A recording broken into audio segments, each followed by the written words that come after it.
Hello and welcome to Produce Talks, the CPMA podcast. On this episode, we head back to the Learning Lounge in Montreal for a session on food loss and waste. Mike Ecker from Vineland Growers sits down with our panelists, Dr. Martin Gooch from Value Chain Management International, Scott Ross from the Canadian Federation of Agriculture, and Dan Martin from EarthFresh, as they talk about food loss and waste and how it is becoming increasingly important for consumers, for society, and for the bottom line of businesses across the supply chain. Dan Martin, I'm the Chief Operating Officer for EarthFresh Foods. We're a potato grower, shipper, packer out of Ontario with farms in Ontario, Prince Edward Island, and soon to be our new location in Atlanta, Georgia. I'm Scott Ross. I'm Assistant Executive Director with the Canadian Federation of Agriculture, based out of Ottawa. I've been with the organization about 8 years, and we're an umbrella organization representing all Canadian farmers, all commodities from across the country, and act as the national unified voice for this sector, in working with federal government on a variety of different issues, ranging from labor issues, the national food policy, to issues like food waste as well. Martin Gooch, CEO and co-founder of Value Chain Management International. By hence the name, we're in the UK, Australia, and here in Canada, work in developing countries. And I personally have been working in the area of how do you extract waste from the supply chain or value chain, whatever you want to call it, for now close to 2 decades, starting in Australia. Great, guys. First question is to the whole group. Food loss and waste is a topic that is increasingly in the media, on government agendas, in social media, and embedded in corporate planning. Could each of you speak to what you and your organization is focused on regarding food loss and waste? Maybe start with Dan at that end. Sure. At EarthFresh, we pride ourselves on being an industry leader. We introduced in the North American market light blocking technology in our packaging. So what it does is it not only protects the potato from the light that causes the potato to break down quicker, turn green, is it helps improve the eating experience for the product. So both ourselves and our retailers experience extended shelf life on our product, better eating experience, and better quality product. Closer? Yeah, okay. I think the Canadian Federation of Agriculture, from our perspective, when we look at food waste, it's a very multifaceted issue from our perspective. There's a few different angles through which we engage on food waste. I think first and foremost, when we look at work like Martin has done that quantifies some of the opportunities, there's a few different aspects to it from our perspective that we would like to kind of continue working on. First and foremost, I think, is the issue of food security. We're looking at a global population that continues to increase. We're expecting 10 billion people by 2050. And when you're looking at ways of increasing the amount of food available to the global population, while simultaneously identifying a bunch of efficiencies that growers can benefit from, that's really one of the primary areas we'd like to see pursued further. So what we've been doing is really trying to spur discussion. One of the benefits of our organization is we cross all commodities. So when we see a sector like the fresh produce industry that's really tackling this issue head on, I think one of the opportunities for the Canadian Federation of Agriculture is to sort of break down some of the silos we see across commodities typically and look at who's doing what are the best practices that are out there, and sharing that message. And I think the other really important facet of this to us is Canadians care about food waste. We see that increasingly day to day. And as a sector that's increasingly distanced from the end consumer, I think this is an important opportunity for us as an industry to really engage Canadians on a topic they care about and explain aspects of our industry. Because I think food waste at a really high level is there's some staggering numbers that I think we're going to touch on a little later here. But more than anything, it gives us an opportunity to speak to some of the realities and challenges the sector faces and engage Canadians on that from an angle that they can appreciate and engage upon.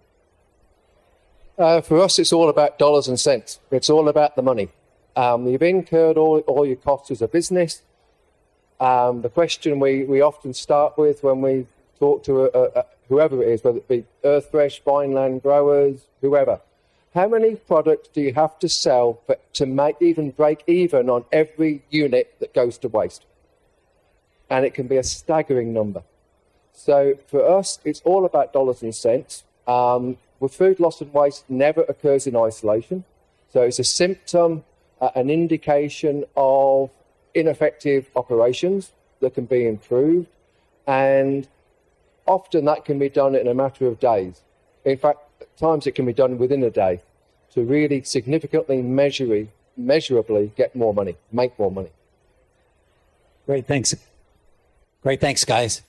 We'll touch on some of those numbers now. The second question, goal number 2 of the United Nations Sustainable Development Goals is zero hunger. This goal references a staggering stat, which is that over 1/3 of the world's food is wasted. Staggering number. In your experience, what would you say that is reflected in your industry experience? And if so, what are you seeing in terms of how the industry is reacting to this? Start with Martin. From my experience, the produce industry has accepted higher levels of waste than other sectors because we've come to the issue, we've grown up with this perception that it's perishable and therefore there's going to be waste. What we don't do is take a step back and ask why that is occurring and how could we address it. And that's one of the reasons that margins in the industry are so slim, because there's such high unnecessary costs. To give you, well, Dan's going to speak about the EarthFresh example, but the opportunities, because you've already incurred all the costs, everything you save goes straight to the bottom line. So the benefits, the opportunities can be dramatic. Sure, and I think just building on that, I think when we look at that 1/3 number, it's a staggering number for sure. But I think when you look at the complexity of agri-food distribution channels and the number of people involved in getting a product from the farm to the market, it's not a surprise that there's a lot of inefficiencies throughout that system. And so when we've engaged our membership on it and other organizations, I think what we generally see is a really positive reaction of, especially when you use numbers like what Martin's work has pointed out, is there's immense opportunity here.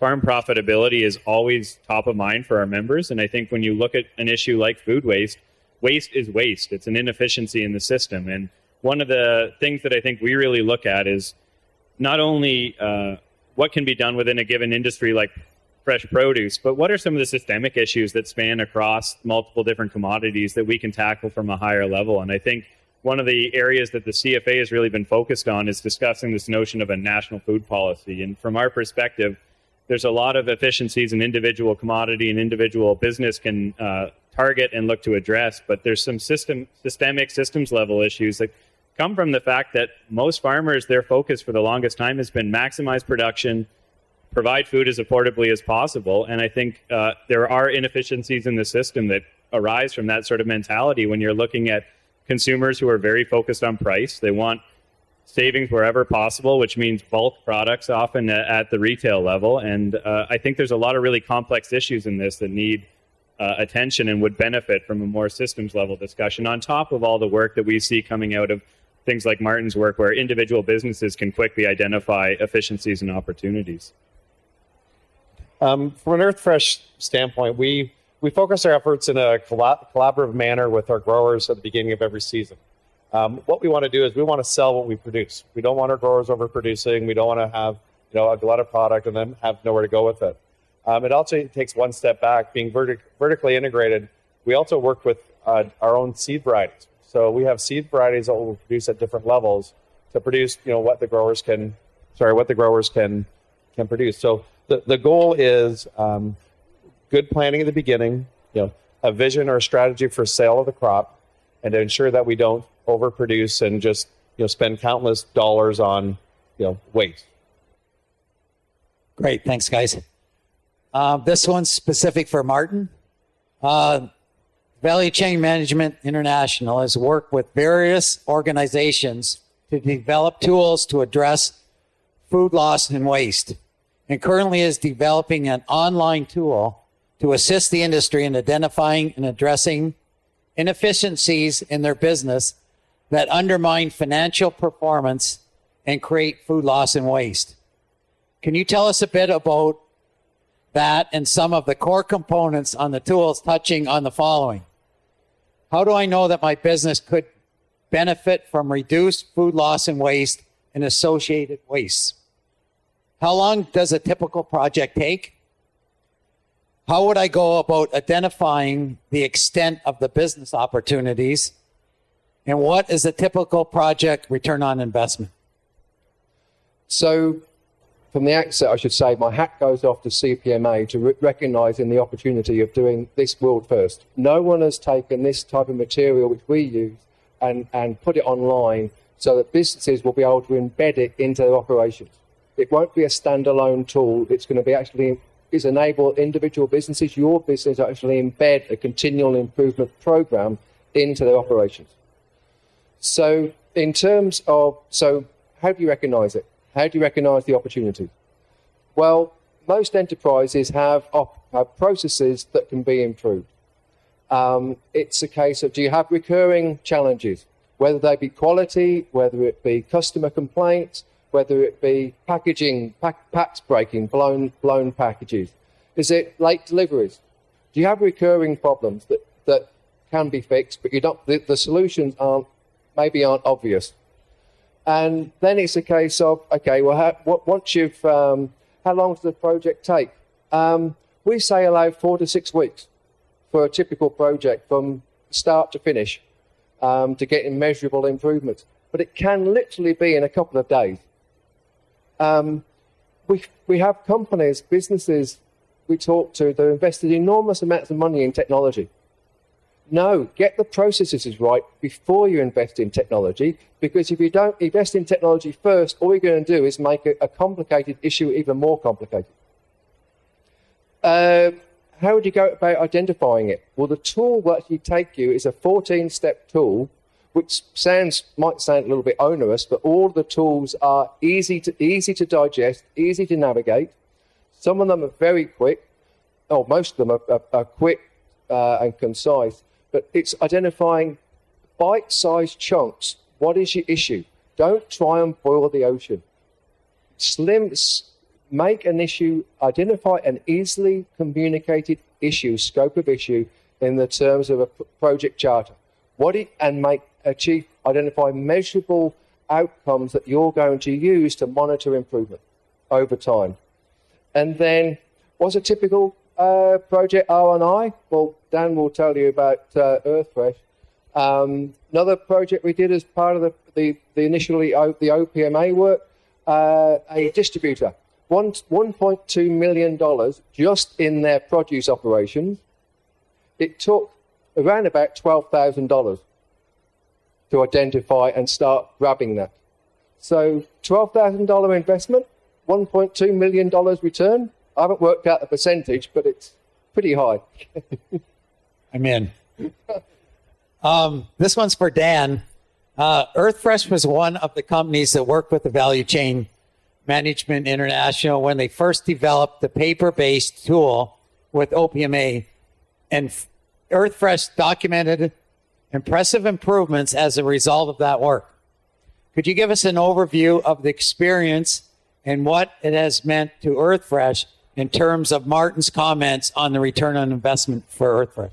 Sure. So a little bit before my time with EarthFresh, but Martin has educated me very well on what we've done. So we took a look at our operation. We're a potato packer shipper. So we have multiple inputs, we have multiple lines, we have multiple areas where a round product can fall on the floor, it can fall off a line, can get damaged. So Martin's process took us right from the beginning, and we took each piece step by step by step from our lines. We then took it from our lines through our packaging. We then took it through our distribution chain, and we followed the process all the way along. And we had already made the investment in our facility, so our money was already in.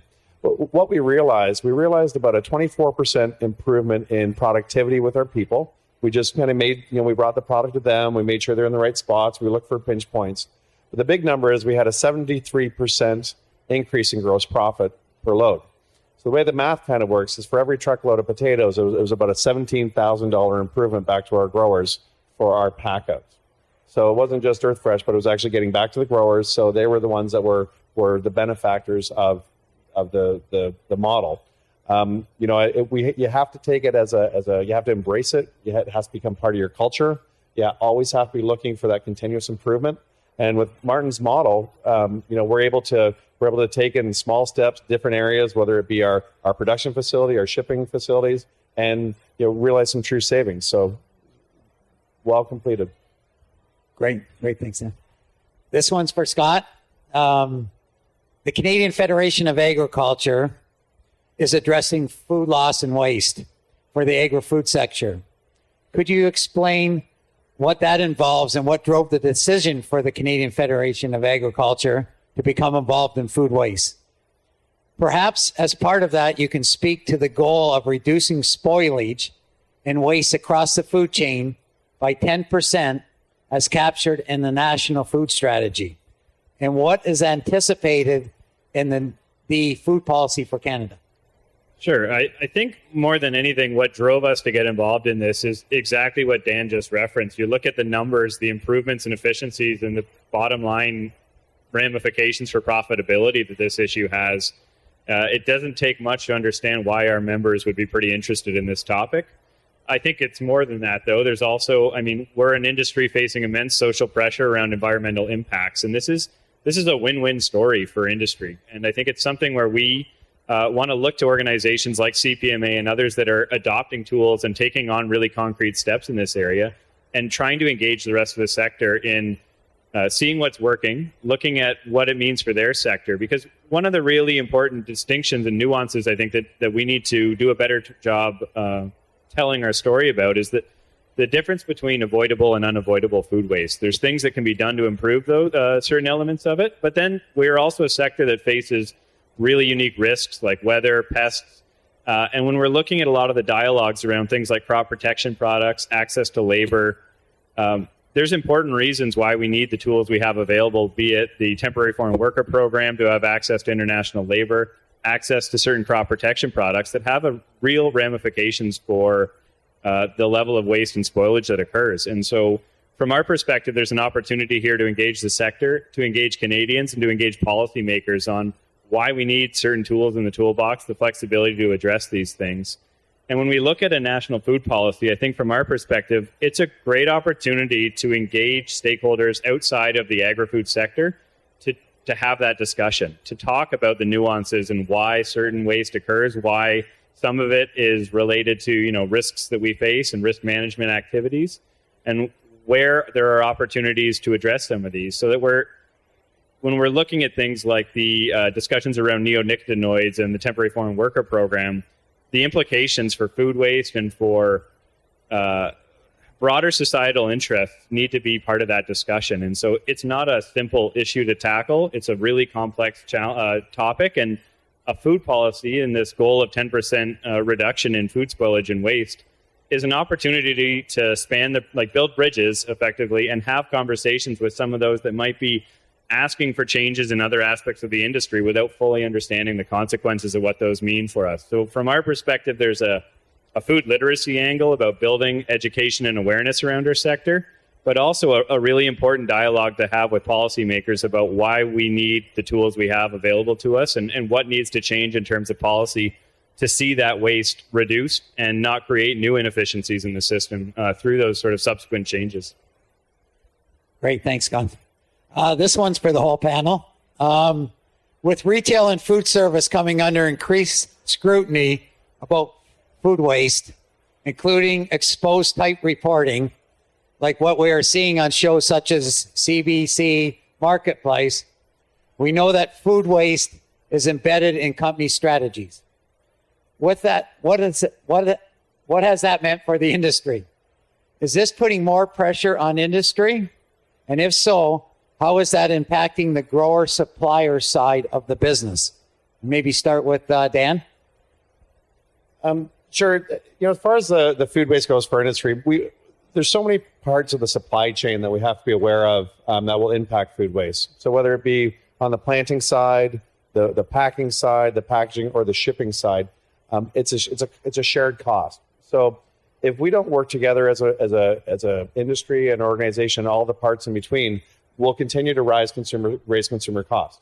It can't be done by one spoke. It's got to be the entire wheel. So I think it's important that we're aware of every step we need to take and the measurements we need to have, and the upfront investment that you make will return back in the backside. And Martin, you've proven it with us. So you invest at the beginning to make sure all the pieces are proper, and you do the right thing, and we'll be in good shape. Great, thanks. Martin? It's certainly putting greater lens, a closer lens on the industry, whether it be a consumer, government, etc. I think one of the keys is not to react to that pressure in an unplanned way. Actually show that you're doing something, but think it out as a strategy. I think also that the increasing eye examination that stakeholders are having on the industry is going to actually create an environment where companies such as EarthFresh, who differentiate themselves through collaboration, are going to increasingly come to the fore. Because there's things you can do by collaborating with your suppliers and customers that you will never be able to achieve as a business operating independently. And as you achieve those successes, as you address the root causes of inefficiency per se, you will naturally reduce loss and waste. Because it's an outcome. It's the causes you need to address. I think Dan and Martin have covered the bulk of it. I mean, from our perspective, transparency is the new norm in our industry. It's an expectation. I think the big risk that I see from a grower-supplier side is making sure this isn't treated as a marketing campaign. I think Dan mentioned the term continuous improvement earlier, and this is an opportunity from our perspective to grasp that transparency, engage in dialogue, show what you're doing. And if you are embedding practices that have waste and spoilage, you better have a good reason to explain why that's occurring. And if not, I think it's an opportunity to demonstrate progress forward. So it is a pressure, but it's a pressure that's not going away. And it's the reality we face across a number of different areas. And food waste is, I think, an area, like I said before, where there's an opportunity for a win-win here. And I think it's something that industry can easily stand up and say, this is why this is occurring. Here's what we're doing to fix where we can. And here are some areas that, we need to look at a little closer systemically and see what can be done. So to my mind, this is just part of the new norm for agriculture and the agri-food industry. Great, thanks, Scott. I think we got time for one more, Jane. Awesome. And then we'll have time for some questions from the floor. Are there pitfalls that industry has to watch out for in the food waste arena? And if so, what can you do to mitigate any impact from them? Martin? Well, as mentioned, don't believe you're being forced into a situation where you have to blindly act. Put thought into it. Begin by looking at, okay, what are these issues, these recurring issues that I have as a business? Look at loss and waste as an outcome. Look at how that means you can improve, and use the CPMA tool that's going to be available within the next couple of months. It's the only sector in Canada that's undertaking a project like this. It's the only sector, I think you're the only organisation in the world that's going to have a tool like this. So celebrate that and use that as part of the marketing campaign. Because at the end of the day, it's all about dollars and cents. We didn't come to the topic of food loss and waste. For us, it was a natural progression. We didn't come to it for any other reason other than it's about the money. I think, to my mind, I've mentioned it already, so I won't belabor the point, but the biggest pitfall here is people shying away from the issue and treating it like an issues management exercise. You can have a marketing campaign around this, but it's got to be predicated on actual demonstrable improvement and efforts to address the issue. I think if it's used as an opportunity to just try to shy away from it and avoid tackling it head on, there's going to be pitfalls down the road. So to my mind, it's about honestly engaging on the subject and demonstrating why you have waste in your system and what is being done about it. And I think tools like what the CPMA has put in place are a prime example of how the approach needs to be, or how this issue needs to be tackled head on? I don't think if you start to do a practice to mitigate food waste, and you engage in your operation to change the way you do things, and you get good results, don't stop. That's for the biggest thing. You need to sustain it. You need to find it. You need to figure out what you're doing, and then don't stop. It has to grow into the culture of your business, and it starts right from the top. If your company is looking to be sustainable and eliminate food waste, and you created practices, continue with them. And it doesn't matter if the next season starts and you go, oh, well, it's a new season, I'm going to do something different. That's where you're going to fail. And that's where we'll continue to see loss and lost monies. Could I just mention? Go ahead. So just give you an example of the scale of the opportunities and the reason that loss and waste is such a big issue. Colleagues of ours work with a company in Australia. In a 3-year period, this is a farmer-owned cooperative. Within 3 years, they took them from losing $20 million a year to making $30 million a year. That's a $50 million transition. And the reason it was losing so much money is they'd never identified the root causes. The root causes were causing them to invest enormous amounts in packaging. It was causing them to invest enormous amount in non-necessary agreements, labor, transportation, and they'd never, ever addressed the root causes. Addressed the root causes, and as Dan said, continual improvement, they never looked back. In fact, within a couple of years of improving themselves, they were purchased by an international conglomerate because they were that good. Great. Thanks, guys. Would we have any questions at all from the floor? We got a little bit of time. Jane's got a microphone there.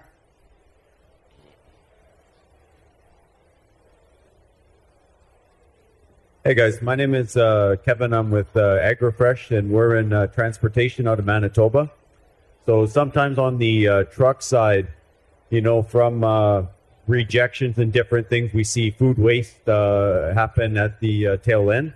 And I was just wondering sometimes how much of a barrier do you see that liability and branding sometimes contribute to food waste? Because we've seen sometimes stuff labeled improperly, and then we're directed, it needs to be disposed. It can't go to a food bank. It can't, a brand is on it. There's a label on it. It's perfect, but it's got to go. And so I'm just kind of wondering how much of an impact that has. I feel your pain too. We're peach shippers, and like you say, I think it's an education process on the whole value chain, and that retail, it is a problem. There's no doubt about it. And those are things that need to be addressed because they do cause food waste. And I think if it's on a branding side of things, if it's a control brand, there has to be an avenue to use the product. And I think it's going back to the person that manufactured the product to say, what's the protocol if this has happened? I know within our organization, if there's a rejection or, our purchasing groups here, so if something's brought in and let's say it's frozen or there's issues with it, we'll still run the product. And we'll return as much as we can back to the grower to make sure that there's not a total loss. If it's a full frozen and it's a branding issue, we'll repack it in a different brand or do what we can to mitigate any losses all the way through the system. any other? Do you keep a track of when it happens? Do you keep a track of the causes? Do you track them? Do you monitor when it occurs? What's the cause? And then drill that down to why did it occur? Why did it occur? You know, on our side, where we're responsible for temperature control, you know, a lot of with our customers, we run scorecards to track our on temperature performance. So ultimately, if it ever is something on the carrier issue, then absolutely 100% we're on it. When it shifts over to that it was a vendor issue, at that point it kind of leaves our site and tracking. Yeah. Any other questions? Could I ask one real quick one? Yeah. So the question I have is just, so I guess it's more for Dan and Mike, but are you having your buyers talk to you about food waste, or is it kind of a more siloed at this point in terms of being within an operation? Are you feeling any or hearing anything from your buyers? I know on our side, because I'm looking at them. Let's talk. I know on our side, because of our, within our company, our commitment to sustainability, our commitment to health, our commitment to the industry, anytime we can mitigate any of that, we're going to. And the investment that's been made with what we do from our facility, our consultants, and in our people, it's a very hot topic for us. We don't like to throw out anything. We've got some of our growers are sitting over here, and we want to make sure we get them everything we can for their product. They put it in the ground. 90 days later, we're trying to market it for them, and we need to do everything we can. So this group does I will say it's a daily conversation on what we're getting back to the grower. And what about people that are buying your products? What about from retail hosts? Are they asking you guys about this? From a food waste standpoint, with our light blocking technology, we have seen improvements. We do measure it within the retail to see if there's a shrink reduction or an improvement in shrink.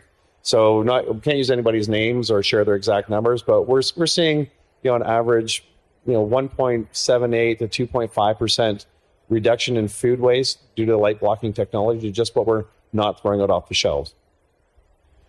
From our point, all retailers, it's on hot topic.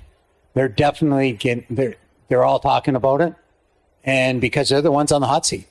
I mean, they're on there more than anybody. It's the retailers, stuff that's thrown out the back door.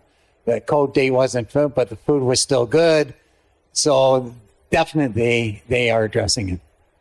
If you improve your process, you are automatically going to reduce waste. The work we did with Vineland growers, which was back in late 2008, 2009, something like that.